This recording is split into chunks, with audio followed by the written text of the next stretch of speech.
engineers, creating a location-based entertainment experience for the ETC Fall Festival. We now landed on the idea of the Return of the Dragons. Massive dragon puppet. Safety is our utmost priority. On audio leakage, the whole team is going to IAPA.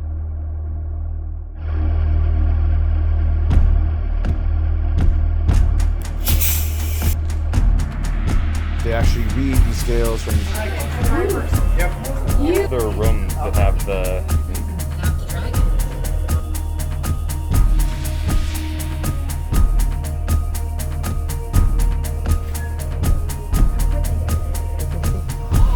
Park. That was at Disney, right? Yeah.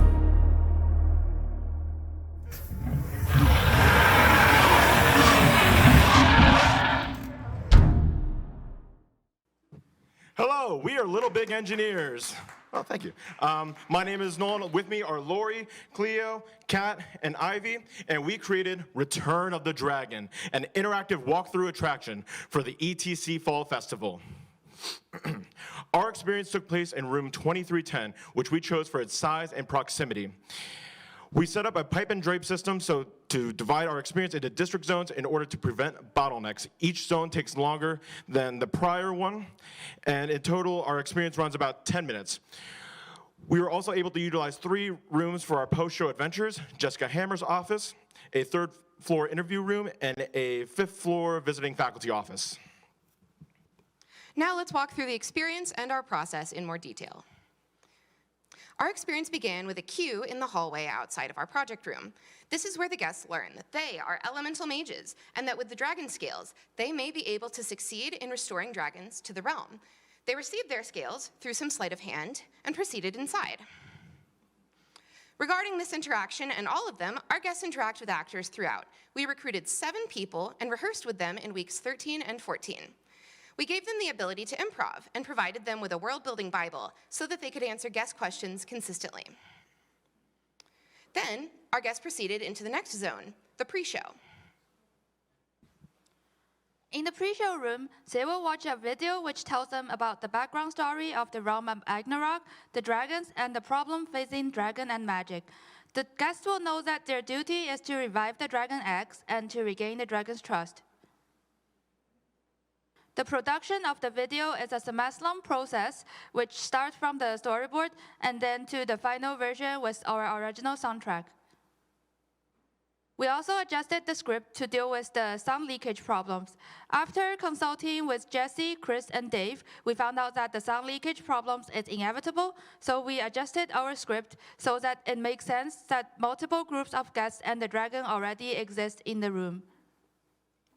While these adjustments did make our video become longer, it actually helped us manage our throughput because this makes sure that the first room is the longest room in our experience.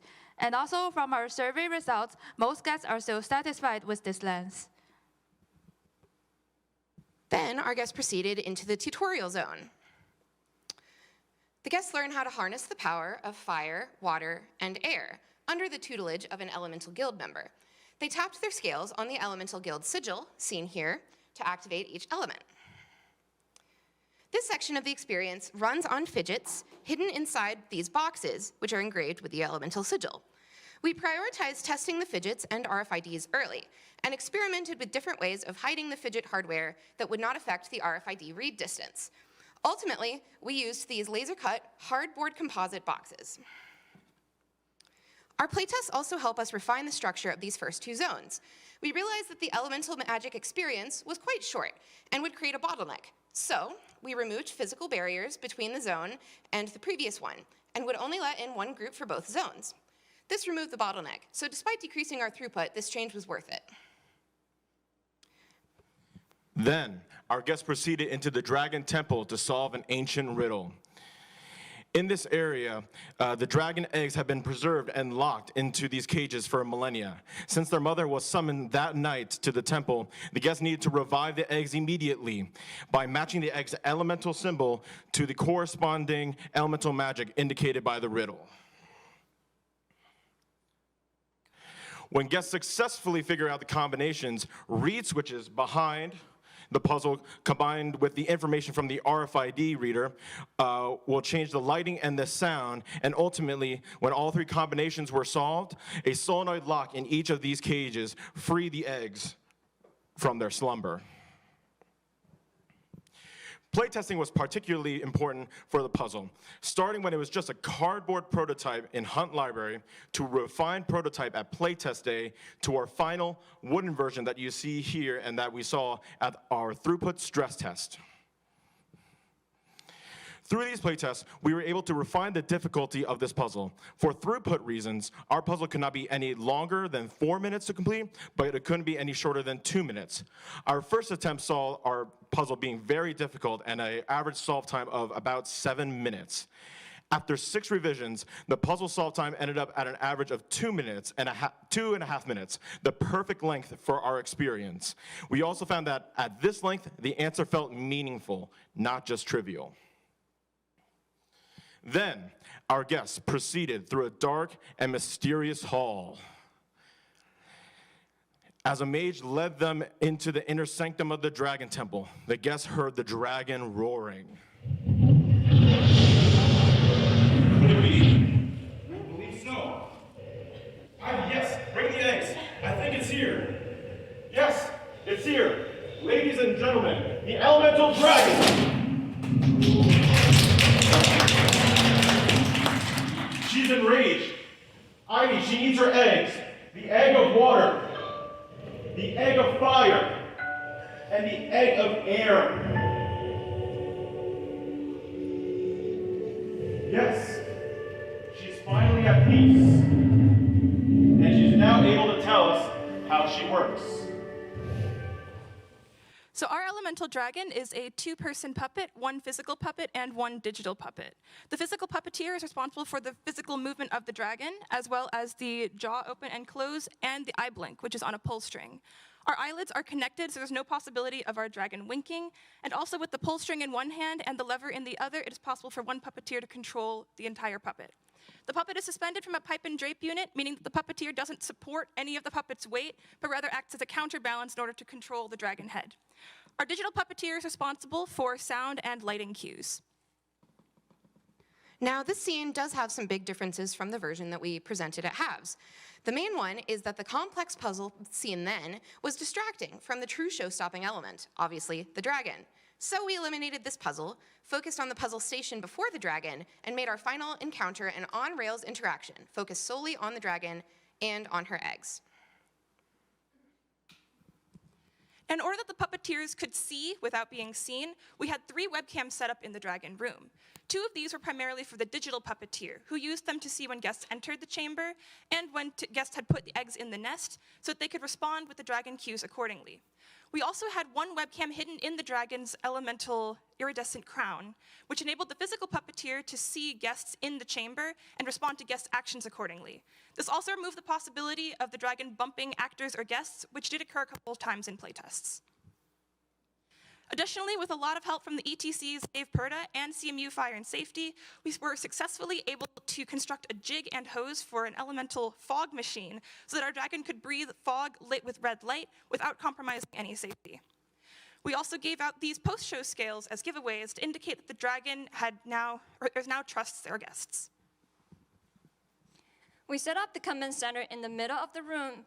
Most of our machinery, such as the computers that's running the show control system and the fog machine, and also a lot of wiring, were hidden in that space. It also served as a puppeteering area and the changing room for our actors. Software-wise, we are running 2 completely separate show control programs. One to control the overall environmental light, the tutorial space, and the dragon show. And the other managed the puzzle. We anticipated the possibility of needing to manually restart the puzzle because most of the guest interaction happens there. Therefore, we host the program completely separated from the rest of the experience so that we were able to restart the program without interrupting the other part of the experience. We place the computer that is running the puzzle program directly in the puzzle room so that we can avoid running wires across the room and the hallway. And then we set up another laptop inside the command center to remote into that computer so that we will still be able to monitor and control it. We also prepared the tags for our staffs to control the room, such as to reset the room or unlock the cages. And we also dress them up as the dragon scale to make sure they're in theme in case the guest sees them. Aside from the scales, the command center can also control all the rooms just as a backup. Finally, the guests use the giveaway RFID tags hidden inside the giveaway scales to activate the postal adventures in 3 vacant rooms around the building.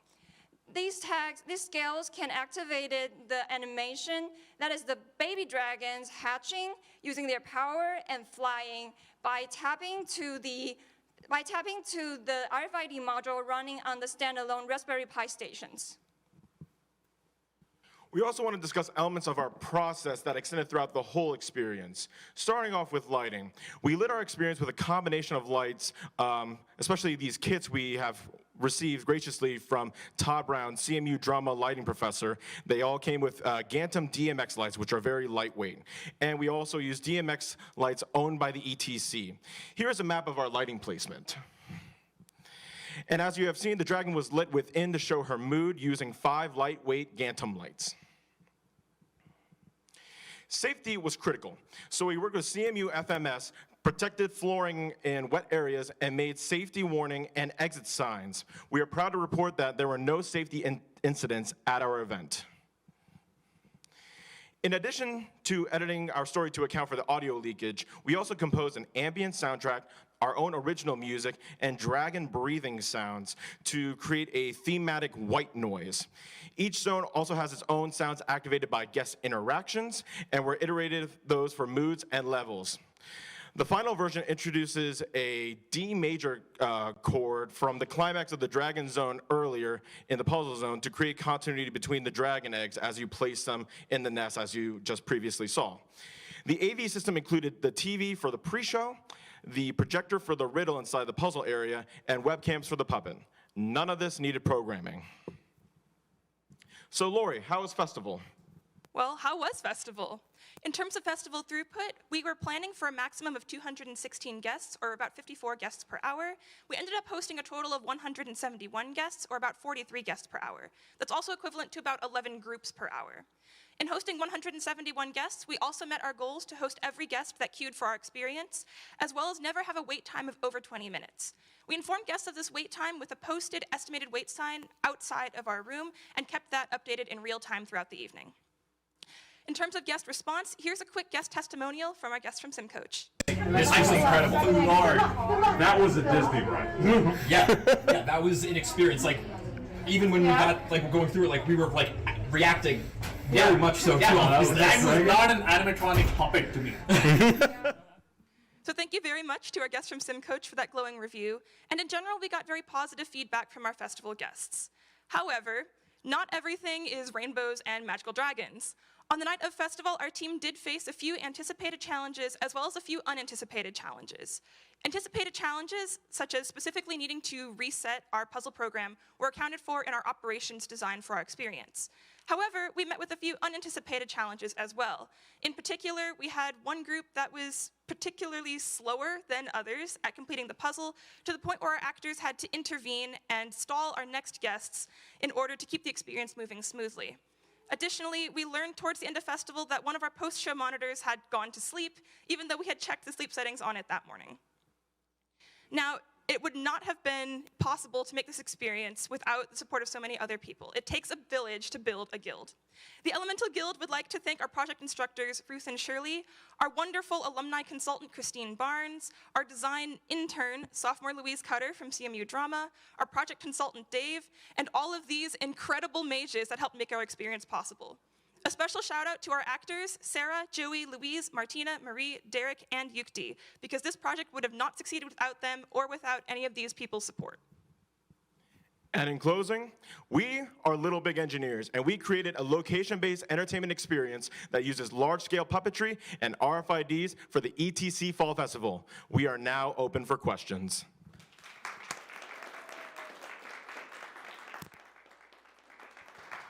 Yes, Ricardo. Okay, so you had your staller team. Hope it wasn't mine. did you do that, and what lesson, like what advice would you give to someone else who would have to do that just on the fly? That's a really good question. I'll take that. The question was about how did we end up stalling guests who took too long, or rather the group of guests who was waiting to move into the puzzle room. So we used themed improv. So one idea that actually one of our actors came up with was saying, so do you feel connected to the element of fire? What about you makes you feel like you have the roaring flame of courage in your heart, and things like that. Another thing was to ask them about the festival in World. So what was your favorite thing that you have seen on your travels throughout the realm of Eigenrock tonight? And things like that that got them to talk about the festival. And as for advice, I would say that definitely having our world-building Bible so that the actors knew kind of what vocabulary to use. For example, it's realm, not world, and things like that. Absolutely helped. Another piece of advice would be to give the actors in the room that you anticipate might have slowdowns, for ours it was the puzzle, the ability to override if the guests are taking too long. So we did say, actors, if the guests are taking more than 4 minutes on this puzzle, use your puzzle unlock scale and say, the magic has activated with you all here. Look at these, and then proceed. So plan ahead, basically. I'll run to the back. I'll get Heather. So you guys spent a fair bit of resources on the post-show adventure. You had one of the machines shut down, which probably hindered it from totally succeeding. But I'm wondering if you have any data of like how many people actually followed up on that and used it. Yes, so we have the data on the second floor post-show room, and we have a 72 count of the interaction with the machine, and also because we gave everybody in the team a scale, so it's very likely it is 72 teams instead of 72 people. So we consider that as a pretty good number on the interaction. And we anticipated that on the second floor we'll probably get the most traffic, so that's where we also hosted our team poster, our half sheets. We also put a QR code for a survey. And yes, so we anticipated that the second floor would get the most action. Yes, Stephen. What factors were important for determining the design of the puppet, both technical limitations as well as performance needs? Mm-hmm. So the most important thing that we started with was that the puppet couldn't be too heavy. And so on the recommendation of our alumni consultant, we began building our puppet out of cardboard. So the puppet inner construction is actually like gridded cardboard, essentially, that's been carved into our final dragon shape with strips of cardboard on top. So the majority of the dragon is actually hollow. And that really helped with the weight requirement, or with the weight restriction, because no puppeteer wants to hold it. Additionally, suspending it helps with that weight restriction.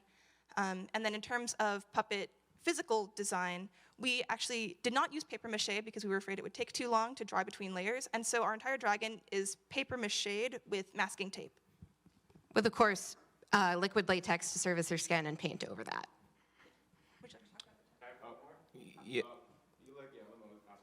Yeah, the choice of puppeteer, the dragon, certainly was an opportunity to be more reactive to the audience. What worked well about that, what didn't, why didn't the dragon speak? It felt like in the actual experience, it didn't really react to what we were doing, so maybe you could just talk about that more. Yeah, so in terms of puppeteering the dragon, there was a bit of a learning curve. We should have rehearsed more before opening night of festival. As the festival night progressed, both myself and Louise, the two puppeteers for the night, got more comfortable with puppeteering the dragon. In terms of interacting with the guests, we actually changed our experience slightly throughout the night based on what positive feedback we had received from guests earlier in the night. And so, for example, we invited guests to come up and pet the dragon, where the dragon could bump their hands and things like that to increase that sort of interaction. I'm sorry, what was the other half of the question? Oh, the talking. Okay. Sure, yeah. So we did consider having the dragon talk, and that scene is actually all scripted out. We found that number one, it would create a huge audio leakage problem, and number two, the fact that the dragon would have to speak kind of by telekinesis rather than moving the mouth, because that is far too high of a demand, was not reading well. So we decided to have the elemental mage narrate the dragon's emotions as her eye color and horn color were changing. Thank you all. A elemental mage will come around to collect the scales we handed out at the very beginning.